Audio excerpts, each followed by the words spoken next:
পাখিটার বুকে যেন তীর মেরো না, ওকে গাইতে দাও, ও কণ্ঠ থেকে গান কেরো না, না না না।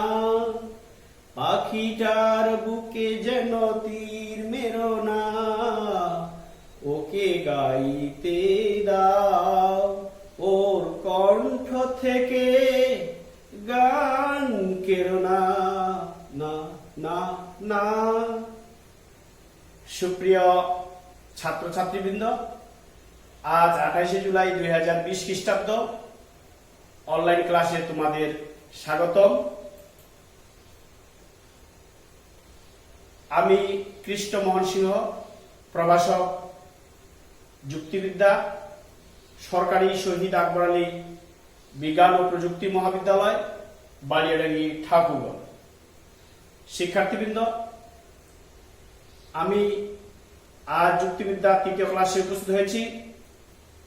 অতীতে আর 2টি ক্লাস আমি নিয়েছি। প্রথম ক্লাসে অনুমান কি, অনুমানের প্রকারভেদ আলোচনা করেছি। দ্বিতীয় ক্লাসে বৈজ্ঞানিক আরোহ আলোচনা করেছি। আজকে যে বিষয়টা নিয়ে আলোচনা করব তার পূর্বে তোমাদের অতীত ক্লাসের কিছু অভিজ্ঞতা আমি একটু যাচাই করতে চাই। এবার আমরা প্রশ্নগুলো দেখি। শিক্ষার্থীবৃন্দ, তোমরা প্রকৃত আরোহ কি তা আগে পড়েছো? বলো তো, প্রকৃত আরোহ কি? এই তো পেরেছ। যে আরোহে আরোহমূলক লম্ফ বা ইন্ডাকটিভ লিড আছে তাকে প্রকৃত আরোহ বলে। আবার শোনো, যে আরোহে আরোহমূলক লম্ফ থাকে তাকে প্রকৃত আরোহ বলে। তাহলে তোমরা অপ্রকৃত আরোহ কি এটা বলতে পারবে যে আরোহে আরোহমূলক লম্ফ নেই তাকে অপ্রকৃত আরোহ বলে। তাহলে আমরা প্রকৃত আরোহ কি এটা আমরা জ্ঞানমূলক প্রশ্ন জানলাম। বৈজ্ঞানিক আরোহ কি? এটা গুরুত্বপূর্ণ একটা প্রশ্ন। বলো দেখি, বৈজ্ঞানিক আরোহ কি? এই তো পেরেছ। প্রকৃতির নিয়মাবর্তিতা নীতি ও কার্যকরণ নিয়মের উপর ভিত্তি করে কয়েকটি বিশেষ বিশেষ ঘটনা পর্যবেক্ষণ করে একটি সার্বিক সিদ্ধান্ত অনুমান করার পদ্ধতিকে বৈজ্ঞানিক আরোহ বলে। থ্যাংক ইউ, সুন্দর পেরেছ। আরোহমূলক লম্ফ কি? তা আরোহমূলক লম্ফ এটা একটা গুরুত্বপূর্ণ বিষয়। এই আরোহমূলক লম্ফ না পারলে তোমরা বৈজ্ঞানিক আরোহের প্রকারভেদ পারবে না। তা আরোহমূলক লম্ফ কি? আরোহমূলক লম্ফ হলো বিশেষ থেকে সার্বিকে, জানা থেকে অজানায়, কম থেকে বেশিতে ব্যাপক গমন করাকেই আরোহমূলক লম্ফ বলে। আর এই বৈজ্ঞানিক আরোহের প্রাণ হলো আরোহমূলক লম্ফ। যুক্তিবিদ মিল এবং বেইন বলেছেন যে বৈজ্ঞানিক আরোহ হতে হলে অবশ্যই আরোহমূলক লম্ফ থাকতে হবে। আর এই জন্যই আরোহমূলক লম্ফকে যুক্তিবিদ মিল এবং বেইন বলেছেন যে আরোহমূলক লম্ফ হলো বৈজ্ঞানিক আরোহের প্রাণ। এবার আমরা কিছু নৈর্ব্যক্তিক প্রশ্ন আলোচনা করি। আরোহ কত প্রকার? তোমরা পড়েছ আরোহ 2 প্রকার। কি কি? প্রকৃত আরোহ ও অপ্রকৃত আরোহ। তাহলে উত্তর হবে এই তো পেরেছ, ক। Thank you. এবার 2 নম্বর প্রশ্ন চলে যাই। বলতো আরোহের মূল বৈশিষ্ট্য কোনটি? বিশেষ বিশেষ দৃষ্টান্ত, না কার্যকরণ নিয়ম, না প্রকৃতির নিয়ম, না আরোহমূলক লম্ফ? এই তো থ্যাংক ইউ, তোমরা পেরেছ আরোহমূলক লম্ফ। এবার 3 নম্বর প্রশ্ন চলে যাই। নিচের কোনটি প্রকৃত আরোহ? নিচের কোনটি প্রকৃত আরোহ? পূর্ণাঙ্গ আরোহ, অবৈজ্ঞানিক আরোহ, যুক্তিসম্মতমূলক আরোহ না ঘটনা সংযোজন? বলতো নিচের কোনটি প্রকৃত আরোহ? থ্যাংক ইউ, তোমরা পেরেছ অবৈজ্ঞানিক আরোহ। উত্তর হলো খ। এবার 4 নম্বর প্রশ্নে চলে যাই। নিচের কোন আরোহের আরোহমূলক লম্ফন নেই? কোন আরোহে আরোহমূলক লম্ফন নেই? বৈজ্ঞানিক আরোহে, অবৈজ্ঞানিক আরোহে, সাদৃশ্যমূলক অনুমানে না ঘটনা সংযোজনে? এই তো পেরেছ যে ঘটনা সংযোজন যেহেতু অপ্রকৃত আরোহ, আর এই কারণেই এই ঘটনা সংযোজনে আরোহমূলক লম্ফ নেই। তাহলে উত্তর হলো ঘ। এবার দেখি 5 নম্বর প্রশ্ন। বৈজ্ঞানিক আরোহে যে যে বৈশিষ্ট্য থাকে, বৈজ্ঞানিক আরোহের সিদ্ধান্তটা কি নিশ্চিত? বিশেষ থেকে কি সার্বিকে গমন করে? প্রকৃতির নিয়ম ও কার্যকরণ নিয়ম কি বিদ্যমান বৈজ্ঞানিক আরোহে? বলো তো, একটু চিন্তা করো। এই তো থ্যাংক ইউ, তোমরা বলতে পেরেছ বৈজ্ঞানিক আরোহের বৈশিষ্ট্য তিনটাই। তার উত্তর হবে ঘ। Thank you.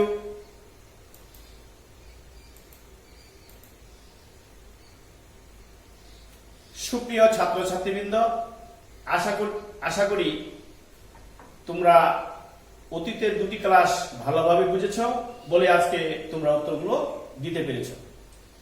এখন আমি তোমাদের একটি গোলাপ ফুল উপহার দিচ্ছি। গোলাপ ফুল, বিশেষ করে লাল গোলাপ ফুল আমার খুব প্রিয়। আমার জীবনে আমি যত গোলাপ দেখেছি সবগুলোই লাল। এ থেকে আমি সিদ্ধান্ত নিয়েছি পৃথিবীর সব গোলাপ হয় লাল। আমি যে সিদ্ধান্তটা নিলাম সব গোলাপ হয় লাল, এটা কি সঠিক? তোমরা কি বলো?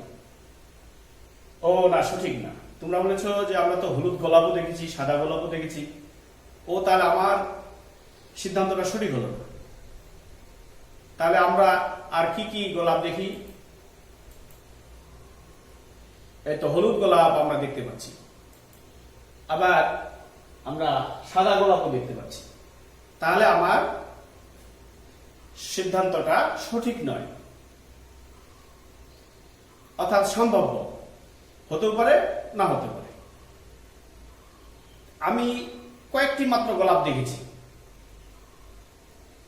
আরো যে গোলাপ আছে, সাদা গোলাপ আছে, হলুদ গোলাপ আছে, এরকম গোলাপের সংস্পর্শে আমি আসি নাই। গুটি কয়েক গোলাপ দেখেই আমি বলেছি, লাল গোলাপ দেখেই আমি বলেছি সকল গোলাপ হয় লাল।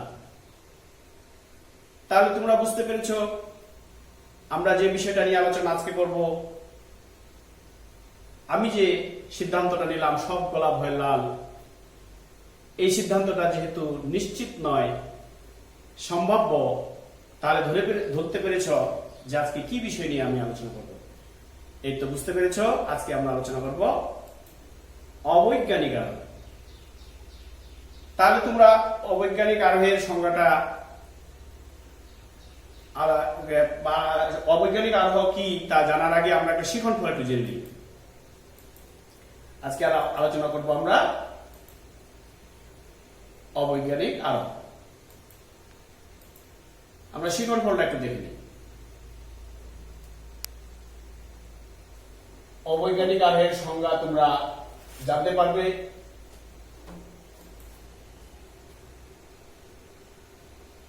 অবৈজ্ঞানিক আরোহের বৈশিষ্ট্য তোমরা জানতে পারবে। বৈজ্ঞানিক ও অবৈজ্ঞানিক আরোহের মধ্যে যে সাদৃশ্য ও বৈসাদৃশ্য আছে তা তোমরা জানতে পারবে। বৈজ্ঞানিক আরোহ এবং অবৈজ্ঞানিক আরোহের মধ্যে যে পার্থক্য আছে বা মিল আছে, এই পাঠে তোমরা জানতে পারবে। আমরা এখন চলে যাই। তোমাদের আরোহের প্রকারভেদটা আমি দেখিয়েছিলাম, আজকে একটু দেখাচ্ছি যে আরোহকে আমরা 2 ভাগে ভাগ করেছি, একটি প্রকৃত আরোহ আর একটি হলো অপ্রকৃত আরোহ।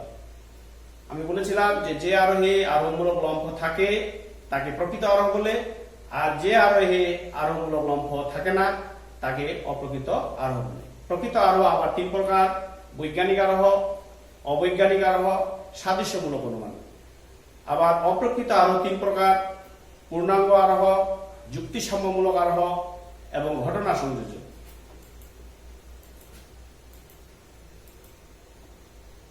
প্রকৃত আরোহ তিন প্রকার: বৈজ্ঞানিক আরোহ, অবৈজ্ঞানিক আরোহ, সাদৃশ্যমূলক অনুমান। অপ্রকৃত আরোহ আবার তিন প্রকার: পূর্ণাঙ্গ আরোহ, যুক্তিসম্মমূলক আরোহ, ঘটনা সংযোজন। আমরা আজকে আলোচনা করব অবৈজ্ঞানিক আরোহ। তাহলে অবৈজ্ঞানিক আরোহ কি? অবৈজ্ঞানিক আরোহ কি জানার পূর্বে তোমাদের বৈজ্ঞানিক আরোহের সংজ্ঞাটা একটু আলোচনা করি। বৈজ্ঞানিক আরোহে তোমরা শুরুতে বলেছ, বৈজ্ঞানিক আরোহের সংজ্ঞায় তোমরা শুরুতে বলেছ, প্রকৃতির নিয়মাবর্তিতা নীতি ও কার্যকারণ নিয়মের উপর ভিত্তি করে কয়েকটি বিশেষ বিশেষ ঘটনা পর্যবেক্ষণ করে একটি সার্বিক সিদ্ধান্ত অনুমান করার পদ্ধতিকে বৈজ্ঞানিক আরোহ বলে। উদাহরণ বলেছিলাম যে রহিম মরণশীল, করিম মরণশীল, সেলিম মরণশীল, অতএব সকল মানুষ হয় মরণশীল। এই সকল মানুষ যে মরণশীল, এই মরণশীলতার পিছনে মানুষ মৃত্যুর পিছনে প্রকৃতির নিয়ম আছে এবং কার্যকারণ নিয়ম আছে। কিন্তু অবৈজ্ঞানিক আরোহের সংজ্ঞায় আমরা এই কার্যকারণ নিয়মটা একটু বাদ দিই। তাহলে আমরা এইভাবে বলবো যে কার্যকারণ নিয়ম ছাড়াই শুধুমাত্র প্রকৃতির নিয়মাবর্তিতা নীতির উপর ভিত্তি করে গুটি কয়েক বা কয়েকটি বিশেষ বিশেষ ঘটনা পর্যবেক্ষণ করে একটি সার্বিক সিদ্ধান্ত অনুমান করার পদ্ধতিকে অবৈজ্ঞানিক আরোহ বলে। তাহলে শিক্ষার্থী বৃন্দ, তাহলে অবৈজ্ঞানিক আরোহে শুধু প্রকৃতির নিয়ম থাকে, বিশেষ বিশেষ ঘটনা আমরা পর্যবেক্ষণ করব, তবে প্রকৃতির নিয়মের উপর ভিত্তি করে, কিন্তু কার্যকারণ সম্পর্ক এখানে থাকে না। তাহলে আমরা সংজ্ঞা একটু দেখে নিই। কার্যকারণ নিয়ম ছাড়াই কেবল প্রকৃতির নিয়মাবর্তিতা নীতির উপর ভিত্তি করে গুটি কয়েক বিশেষ বিশেষ দৃষ্টান্ত পর্যবেক্ষণ করে একটি সার্বিক সিদ্ধান্ত অনুমান করার পদ্ধতিকে অবৈজ্ঞানিক আরোহ বলে। তাহলে বুঝতে পেরেছ? একটা উদাহরণ আমরা দেখি। আমি এ যাবৎ যত কাক দেখেছি তা সব কালো, অতএব সব কাক হয় কালো। তো শিক্ষার্থী বৃন্দ, তোমরা কি কালো কাক ছাড়া আর অন্য কোন রঙের কোন কাক দেখেছ? বলো তো। ও নাই, দেখো। তোমরা বলে কেউ দেখো, অন্য রঙের কোন কাক দেখেনি। তো আমিও তো দেখিনি। তাহলে সব কাক কালো, এটা সিদ্ধান্তটা সঠিক না? সঠিক না। পৃথিবীতে শীত প্রধান দেশে কিছু কিছু এলাকায় অন্য রঙের কাক অর্থাৎ সাদা কাকও দেখা গেছে। এই যে সিদ্ধান্তটা নিলাম যে সব কাক হয় কালো, এটা শুধু প্রকৃতির নিয়মাবর্তিতা নীতির উপরেই আমরা কয়েকটি কাক দেখেই আমরা সিদ্ধান্তটা নিয়েছি। এটা এই কাক কালো হওয়ার পিছনে কোনো কার্যকারণ সম্পর্ক নেই। এই জন্য সব কাক হয় কালো এই সিদ্ধান্তটা সম্ভাব্য, অর্থাৎ নিশ্চিত নয়।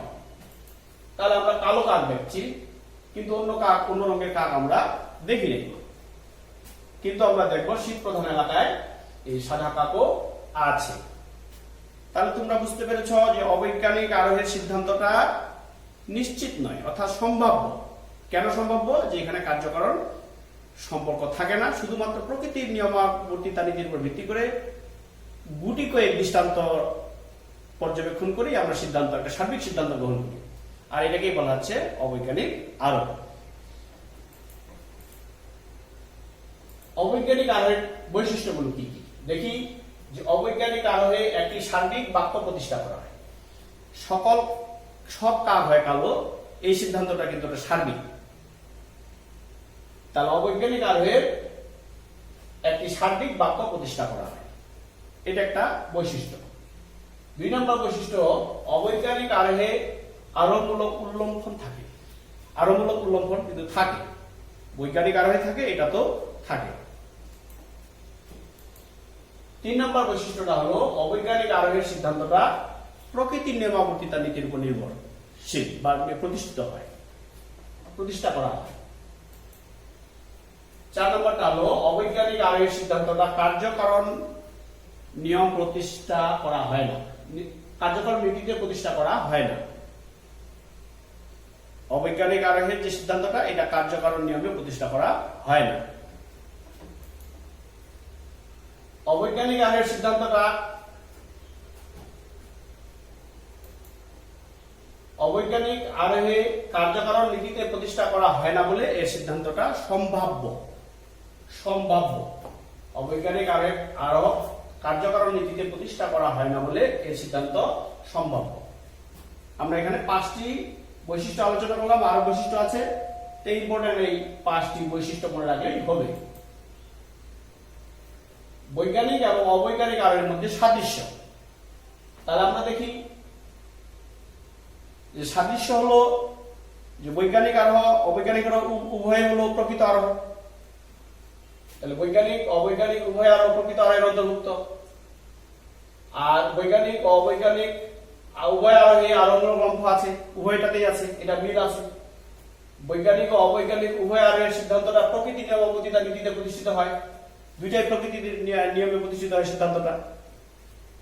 উভয় আরোহে একটি সার্বিক সংশ্লেষক বাক্য প্রতিষ্ঠা করে, যে সব মানুষ মননশীল বা সব কাজ হয় কালো, এই সিদ্ধান্তটা একটা সার্বিক সংশ্লেষক যুক্তি বাক্য। সংশ্লেষক কথাটার অর্থ আমি আগে বলেছিলাম, যে বাক্যটা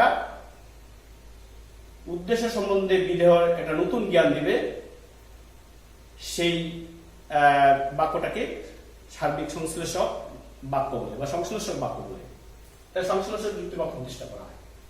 উভয় আরোহে জ্ঞাত থেকে অজ্ঞাতে উত্তরণ করা হয়। উভয় আরোহে জ্ঞাত অর্থাৎ জানা থেকে অজানায় উত্তরণ করা হয়। তাহলে এটা আমরা সাদৃশ্য বা মিল দেখলাম। এবার আমরা বৈসাদৃশ্য দেখি। বৈজ্ঞানিক ও অবৈজ্ঞানিক আরোহের মধ্যে যে বৈসাদৃশ্য বা পার্থক্য কি। বৈজ্ঞানিক আরোহের সিদ্ধান্ত প্রকৃতি নিয়মাবর্তিতা নীতি ও কার্যকারণ নিয়মের উপর প্রতিষ্ঠিত, কিন্তু অবৈজ্ঞানিক আরোহের সিদ্ধান্তটা শুধু প্রকৃতির নিয়মাবর্তিতা নীতির উপর প্রতিষ্ঠিত। তাহলে বৈজ্ঞানিক আরোহের সিদ্ধান্তটা প্রকৃতির নিয়ম এবং কার্যকারণ নিয়মের উপর প্রতিষ্ঠিত, আর অবৈজ্ঞানিক আরোহের সিদ্ধান্তটা শুধুমাত্র প্রকৃতির নিয়মাবর্তিতা নীতির উপর প্রতিষ্ঠিত। বৈজ্ঞানিক আরোহের সিদ্ধান্ত প্রতিষ্ঠার সময়, বৈজ্ঞানিক আরোহ যখন আমরা প্রতিষ্ঠা করব বা সিদ্ধান্তটা প্রতিষ্ঠা করব, তখন অনুকূল প্রতিকূল উভয় দৃষ্টান্ত পর্যবেক্ষণ করা হয়। আর অবৈজ্ঞানিক আরোহে শুধুমাত্র অনুকূল দৃষ্টান্তগুলো, অর্থাৎ যেগুলো আমরা দেখছি সেগুলোর মাধ্যমে আমাদের সিদ্ধান্তটা আমরা নিয়ে থাকি। বৈজ্ঞানিক আরোহের সিদ্ধান্তটা প্রতিষ্ঠার সময় অনুকূল ও প্রতিকূল উভয় প্রকার দৃষ্টান্ত প্রত্যক্ষ করা হয়, কিন্তু অবৈজ্ঞানিক আরোহের ক্ষেত্রে কেবল অনুকূল দৃষ্টান্ত প্রত্যক্ষ করা হয়। 3 নাম্বার পার্থক্য দেখি। বৈজ্ঞানিক আরোহের সত্য প্রতিষ্ঠার জন্য গৃহীত দৃষ্টান্তের মানের উপর গুরুত্ব দেওয়া হয়। আমরা যে বৈজ্ঞানিক আরোহের যে সিদ্ধান্তটা গ্রহণ করি, যে কয়েকটি আমরা দৃষ্টান্ত পর্যবেক্ষণ করি, ওই দৃষ্টান্তগুলোর মানের উপর আমরা গুরুত্ব দিই। কিন্তু অবৈজ্ঞানিক আরোহে দৃষ্টান্তগুলোর সংখ্যার উপর শুধু গুরুত্ব দেওয়া হয়, যে আমরা কয়টি কাক দেখলাম বা কয়টি মানুষ দেখলাম। যেমন অনেকে বলেছে যে আমি এ যাবৎ যত আমেরিকান দেখেছি তারা সবাই শ্বেত বর্ণের, অতএব সব আমেরিকানরা হয় শ্বেত বর্ণ। তাহলে গুটি কয়েক তুমি আমেরিকান দেখেছো, কিন্তু কৃষ্ণ বর্ণেরও কিন্তু আমেরিকান আছে। তাহলে তুমি কয়টা সংখ্যার উপর গুরুত্ব দিয়ে তুমি অবৈজ্ঞানিক আরোহের সিদ্ধান্তটা নাও। বৈজ্ঞানিক আরোহের সিদ্ধান্ত প্রতিষ্ঠার সময় কতগুলো স্তর অতিক্রম করতে হয়। বৈজ্ঞানিক আরোহ যখন আমরা সিদ্ধান্ত নিব, কতগুলো স্তর, যেমন পরীক্ষণ, নিরীক্ষণ, প্রকল্প প্রণয়ন, অপনয়ন, এগুলো স্তর অতিক্রম করতে হয়। কিন্তু অবৈজ্ঞানিক আরোহে এই স্তরগুলো অতিক্রম করতে হয় না।